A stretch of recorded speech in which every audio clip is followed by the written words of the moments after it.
I've been working on this waterfall shader for the last few days, and I thought I'd make a quick video kind of explaining how it works.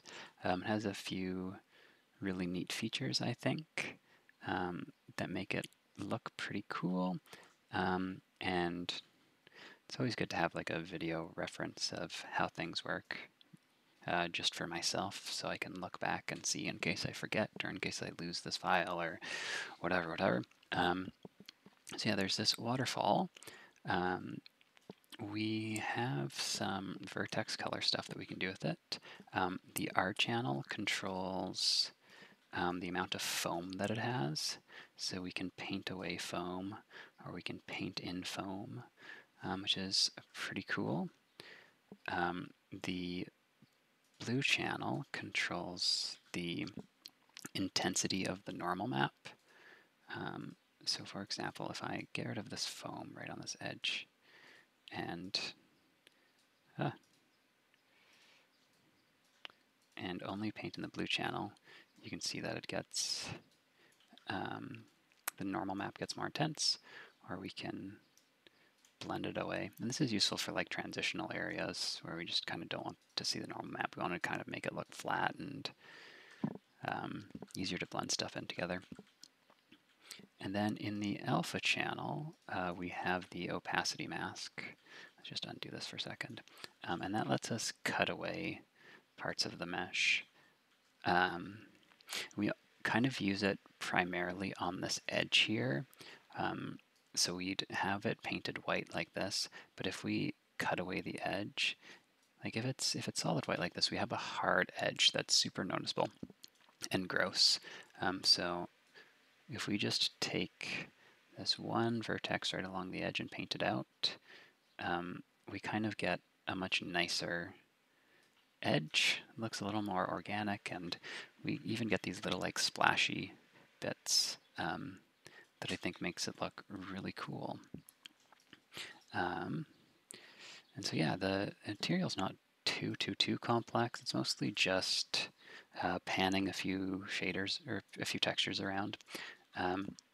It is using the thin translucent shader model, and it's important that if we open it up, thin translucent, it's important that we use the before depth of field pass, and we're also going to output velocity for fun.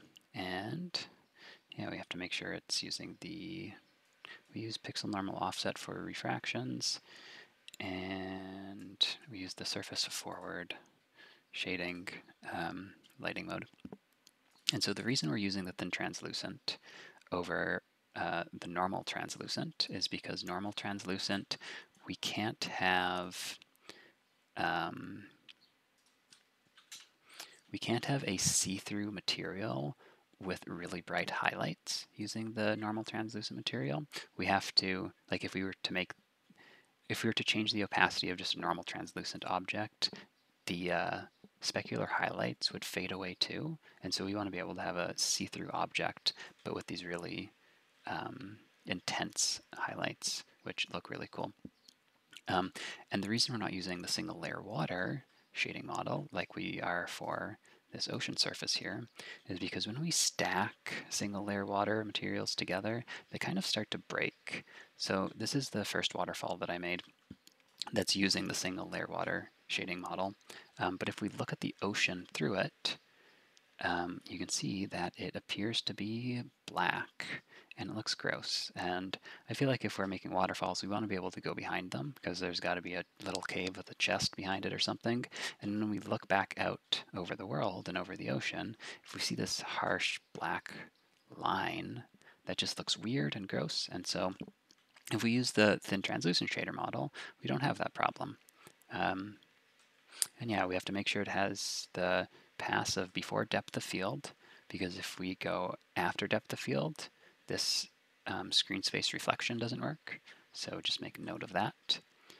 And yeah, on the material, we have quite a few different controls above and beyond the vertex paint. We can change the foam color and we can fade the foam out if we want or whatever. We can change the water color to make it like really thick blue Gatorade.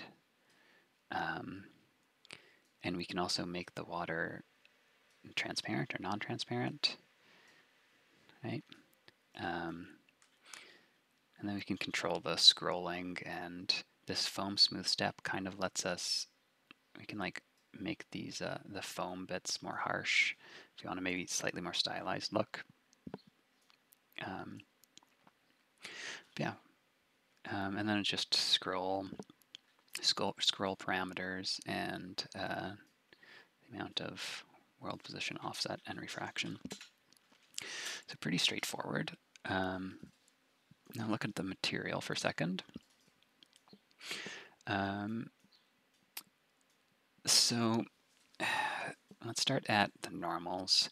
We're really just scrolling a normal map across. We flatten it based on the vertex color, but the secret here is once we find nice specular metallic roughness values, let's turn off the foam for a second. The secret here is that we are just kind of stretching that normal map. So if we were to put in, let's freeze it from scrolling, and let's turn off the world position offset for a second. It's very hard to tell, but that's just like the normal projection of the normal map, which we're using the built-in waves normal map. But if we stretch this, right, then that's when we start to get those really streaky highlights. And so that's all we're really doing. We're kind of making them longer in this axis and squishing them together this way. And we use that normal map for the refractions too. And that's what gives us these really nice highlights. So it's just a stretched normal map for that. And then the same thing for the world position offset. We are just scrolling this low-res blurred noise, and we are offsetting each vertex along the vertex normal based on this noise. And that's where we get the little wobbly, which is real nice. And then for the foam, turn the foam back on.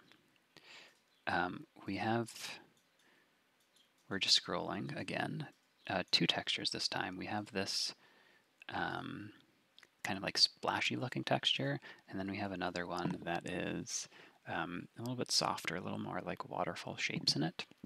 But we just blend these together. We grab the vertex color and remap it from 0 to 1 to -1 and +1. And that kind of allows us to dissolve away this foam. So if the vertex color is 0, we have no foam. If the vertex color is 1, we have solid foam. We can't even see any detail in it. It's like super thick. And then the values between it kind of blend between the on or off, kind of dissolves it away. And then we just smooth step it. And we get our foam mask. And then we just kind of plug that into the opacity, and we have our cool foam. And now one other thing is we're not actually using just like scrolling texture coordinates here. We actually grab the texture coordinates, but we scale those texture coordinates based on the object scale. And it gives us this really neat effect that if I just visualize it with this color grid. So we have our UVs here, right? And each one of these squares is the same size. But when we scale this up, instead of the texture stretching to fit that new size, it actually just extends, and we get more repeats in the texture. So it allows us to kind of like use the same shader on different sizes of waterfall, and we don't get like weird stretching or squishing of the textures because it's trying to fit into that new size. And so that works for up and down too. We're also applying a little bit of like random offset to that depending on the position. which allows the waterfalls to kind of look a little bit more random when they're like side by side, which is super handy. Yeah, and it's really just a case of putting all those together, and we get our cool waterfall.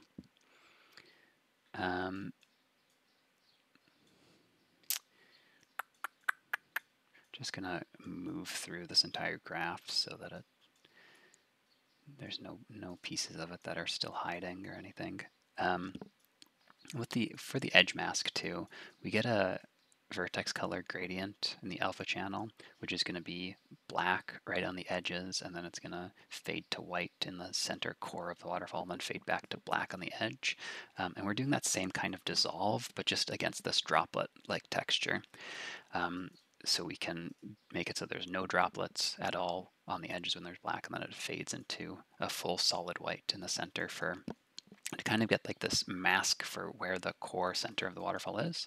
And then we multiply it up by some value to sharpen it so we can really see those droplets. And then we have this edge mask. And one thing to note though with that edge mask is if we just make the mesh like the opacity driven by this edge mask, we're still going to see specular highlights and refractions through these pixels that are supposed to be perfectly see-through, and we kind of don't want that. We want it to look like there's no water at all. We don't want to see like the highlights floating in air where there shouldn't be any water.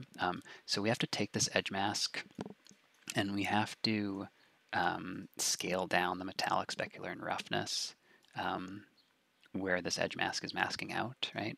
So it's black on the edge. We're just going to scale down metallic, specular, and roughness down to 0 on that edge too. And also if we have any cutouts. And we do the same thing for refraction as well, right? We take this edge mask and we pull the refraction down to 1, which is no refraction. No refraction is 1, not 0. And so yeah, that's how we make it look like there's actually nothing there instead of still distortions or anything.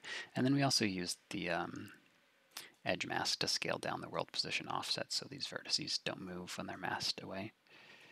So yeah, that's pretty cool. That's my cool waterfall. We can grab some splashy particles and go splash, splash, splash.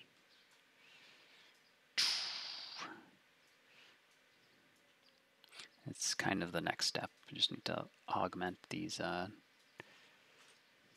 this shader with a little bit of. This is just from the starter content. There's like a mist particle effect or a smoke or something. It's really all that this is.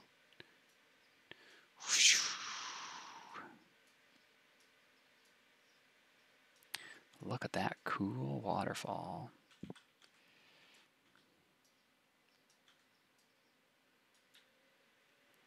That's pretty cool. Yeah. So anyways, I hope that was useful, helpful, whatever. Okay, thanks, bye.